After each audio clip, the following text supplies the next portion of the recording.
தினம் ஒரு சுவடுகளில் நாலு நாளும் ஒவ்வொரு காலம் உங்களுக்குள்ளே ஏற்படுற மாற்றத்துக்கு மறு உபதேசம் கூட ஒவ்வொருத்தருக்கும் கொடுக்கும் பொழுது அவர்கள் எல்லாம் எதை உணர்கின்றாருங்கிறதுக்கு ஒரு புதிய நாட்காட்டியே சொல்லாங்க.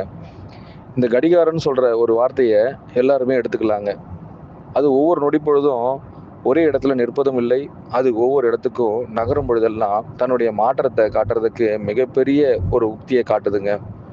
மனிதனின் வாழ்க்கையின் தத்துவம் வேற எதையுமே சொல்லணும்னு அவசியம் இல்லைங்க. இந்த கடிகாரம் தாங்க.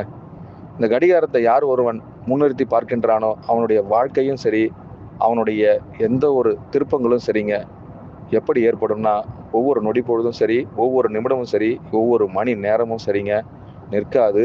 உனக்குள் அது என்றும் நிலைத்து இருக்காது, கடந்து கொண்டே செல்லுங்கிறத இதை வச்சு தெரிஞ்சுக்கலாங்க. இன்றைய நாளில் யாரெல்லாம் ஒரு நாட்காட்டியாக இருக்க விரும்புகின்றீர்களோ அவர்கள் அனைவருக்குள்ளும் நான் மிக பெரும் கடிகாரமாய் இருக்கின்றேன், உங்கள் காலத்தை கணிப்பவனாய். இதுவும் என் குருநாதருக்காக. என்றும் குருவே சரணம், குருவடி சரணம், திருவடி போற்றிங்க.